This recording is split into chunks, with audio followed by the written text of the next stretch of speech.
Everyone, welcome back to my channel. कैसे आप सब? आई होप कि सभी बहुत अच्छे होंगे और बहुत प्यार से अपनी प्रिपरेशन कर रहे होंगे।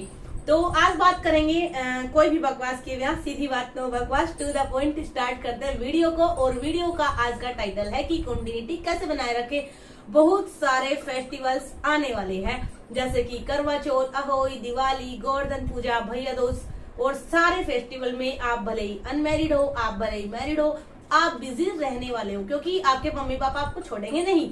मान लीजिए करवा चौथ का व्रत मम्मी का है तो भी आपको छोड़ने वाली नहीं है, बेटा ये कर दो वो कर दो, क्योंकि मेरे साथ सब हो चुका है। मुझे अहोई के दिन बोला जाता है अहोई बना दो, करवा चौथ के दिन बोला जाता था ये कर दो वो कर दो, वो भरना होता है ना करवा वगैरह, वो सब हमारा ही काम होता है। तो स्टार्ट करते हैं वीडियो को। आपको अपनी प्रिपरेशन को उस दिन भी बनाए रखना है, कंटिन्यूटी नहीं टूटनी है। यहाँ पे बात करेंगे 3 चीजों की। फर्स्ट, आपको अपना टारगेट कैसे बनाना है। सेकंड, आपको स्टडी उस दिन भी कैसे करनी है फेस्टिवल पे। थर्ड, आपको ये बताया जाएगा कि अगर आपकी कंटिन्यूटी टूटती है तो दिक्कत क्या क्या आती है, जो मैंने आज तक फेस की है, अगर कभी भी ऐसा हुआ है। सबसे पहले मैं आप लोगों को वीडियो को स्टार्ट करने से पहले ये चीज बता देती हूँ कि हम लोग जाएंगे दिवाली पे गांव में, और गांव में जाने के बाद भी मैं अपनी स्टडी को कंटिन्यू रखूंगी, एक भी दिन गैप नहीं होगा। और वो सब आपको व्लॉग में दिखाया जाएगा राधिका फैन ग्रुप वाले चैनल पे। दीपावली वाले दिन का व्लॉग होगा जिसमें स्टडी भी होगी और धूम धड़ाका मस्ती भी होगी। देखो, मैं एक चीज बोलूंगी, आप कहीं भी हो, किसी भी सिटी में हो, बट दीपावली अपनों के साथ ज्यादा बेस्ट लगती है। हमारी सोसाइटी में बहुत सारे फंक्शंस होने वाले हैं दिवाली के दिन, फिर भी हम लोग गांव जाएंगे क्योंकि वहां पे बड़े भैया के बच्चे हैं, तो वो बहुत ज्यादा मुझे प्यार करते हैं कि आंटी जी आएगी। तो वही है कि उनको मैं अपने साथ अपने जैसी लगती हूँ, बच्चों की तरह मस्ती करना, मतलब क्योंकि आफ्टर ऑल मेरा बाकी चीजों में इतना ज्यादा ध्यान नहीं है कि क्या हो रहा है, कौन क्या बातें कर रहा है। मेरा बच्चों के साथ मजा आता है तो मैं उनमें इन्वॉल्व हो जाती हूँ। आप वो सब चीजें व्लॉग में देखोगे कि वहां पे जाके क्या क्या करती हूँ और कैसे अपनी प्रिपरेशन को भी मैनेज करती हूँ।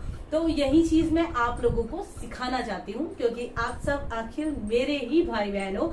तो चलिए स्टार्ट करते हैं। सबसे पहले ऐसी कॉपी होती है आपकी टारगेट की, जिसमें आप लोग डेली के टारगेट बनाते हो। मैं आपको दिखा दूं, जैसे मेरे है, देखो कैसे सारे कंप्लीट कंप्लीट कंप्लीट, ऐसे ही आपके होने चाहिए। तो स्टार्ट करते हैं। तो सबसे पहले आपको क्या करना है, आपको ऐसी कॉपी में अपने टारगेट सेट कर लेने हैं।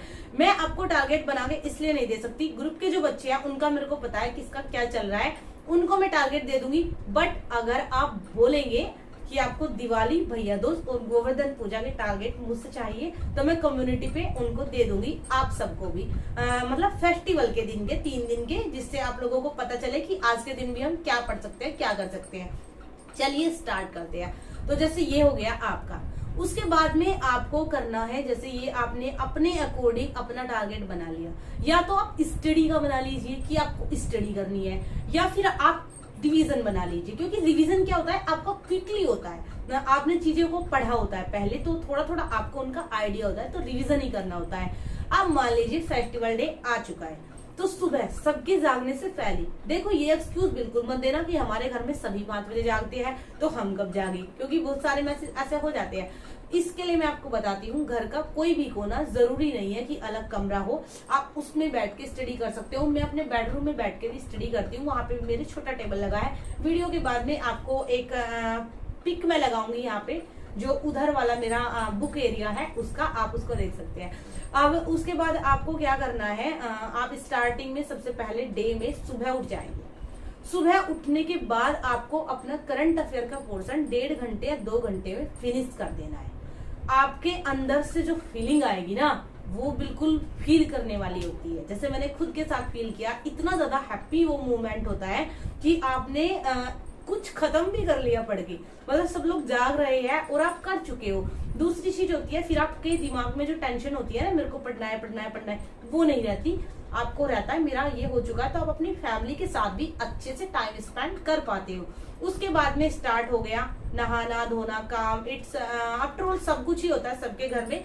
उसके करने के बाद जैसे मम्मी वगैरह के काम होता है, वो हो गया। सारा काम फिनिश करने के बाद आप अगर 12, 1, 2, क्योंकि मान लीजिए आप मैरिड है, आपका करवा चौथ का फास्ट है, तो भी मुझे लगता है 12, 1 बजे कहानी वगैरह पूजा होने के बाद 2 बजे तक फिनिश हो जाता है काम। उसके बाद आप 1-1.5 घंटा बीच में सब चीजें छोड़ के, आई नो कि खाना वगैरह बनाना होगा, मुझे भी बनाना होगा, बट आप सब चीजें छोड़ के आप कर सकते हैं अपनी पढ़ाई 1.5-2 घंटा। करवा चौथ और अहोई अष्टमी हम लोग यहीं पे मनाएंगे, दीपावली पे घर जाएंगे छोटी दिवाली वाले दिन। तो करवा चौथ और अहोई अष्टमी के व्लॉग मैं आपको यहीं के दिखाऊंगी। बाकी का व्लॉग आपको, क्योंकि मैं चाहती हूँ कि आपको प्रैक्टिकली दिखाया जाए, क्योंकि बिलीव नहीं होता है ऐसे कि कोई कैसे कर सकता है। तो मैं आपको प्रैक्टिकली दिखाऊंगी कि कैसे अपनी प्रिपरेशन को उस दिन भी कंटिन्यू कर सकते हैं। तो उसके बाद आपको क्या करना है, दोपहर में 1-1.5 घंटा मिलेगा, उसमें आप अपना कोई भी GS 1-2 पार्ट जो भी आप पढ़ रहे हो उसको आप रिवीजन कर सकते हैं। उसके बाद आप शाम का काम कीजिए। मान लो दीपावली है, दीपावली पे धूम धड़ाका तो होना ही है। देखो वैसे मैं पटाखों के खिलाफ हूँ।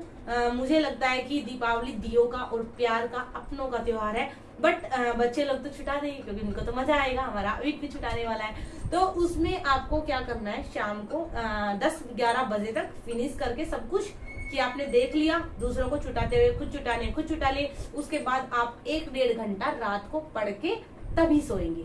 देखो मैं चाहती हूँ कि आप सब मेरी ये बातें माने, भले ही एक आदेश समझ के और भले ही एक बड़ी दीदी समझ के, रिक्वेस्ट समझ के, क्योंकि मैं ये चाहती हूँ कि हमारे चैनल से जितने भी बच्चे जुड़े हुए हैं वो अच्छे से अपनी प्रिपरेशन करें। तो इसमें आप क्या कर सकते हैं, कंटिन्यूटी अगर आपकी टूटती है तो आपको दिक्कत क्या आती है।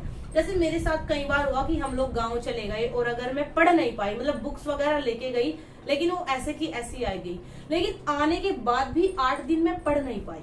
तो ये चीज होती है और ये बहुत सारे लोगों के साथ होती है कि अगर 1-2 दिन वो नहीं पढ़ते तो आगे के 8 दिन भी नहीं पढ़ते, क्योंकि मन नहीं करता खुद से। मतलब ये रहता है कल से स्टार्ट करेंगे, कल से स्टार्ट करेंगे। ये चीज मेरे साथ बहुत ज्यादा हुई है, इसीलिए मैं आप लोगों को बोल रही हूँ, भले ही कोई भी फेस्टिवल आए, आप लोगों को अपनी पढ़ाई को नहीं गिव अप करना है अभी। क्योंकि होता क्या है, अगर आप दीपावली वाले दिन 24, 25, 26 अक्टूबर 3 दिन आप पढ़ाई नहीं करोगे तो मुझे लगता है कि 5 नवंबर तक आप पढ़ाई नहीं करोगे।